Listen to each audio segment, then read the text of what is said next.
چې کله تاسو خپل کور ته راشئ او خپل ښځې له وګورئ، نو تاسو د خپل ماشومانو مخکې هغې سره د خپل مینې اظهار کوئ. څه خلک به دا اوري او وایي چې دا څنګه خبره ده چې زه خپل ښځې له د خپل ماشومانو مخکې مینه وکړم. دا څنګه کیدی شي؟ زه د بل شان د مینې خبره نه کوم، خو زه د واړه شیانو خبره کوم، لکه د مینې اظهار کول او د خپل ښځې صفت کول. دا ځکه وایم چې کله ستاسو ماشومان به ودیږي، نو هغوی ته به دا معلوم وي چې هغوی له خپل ښځې او خاوند سره څنګه سلوک کول پکار دي. نو داسې تاسو د خپل ماشومانو تربیت کولی شئ.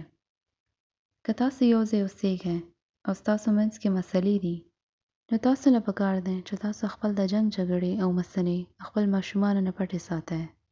خو دلته کار برعکس دی چې موږ جنګ جګړې ښکاره کوو او د مینې خبرې پټې کوو. نو داسې مه کوئ، هغه ستاسو ماشومان دي، ستاسو کاونسلرز نه دي.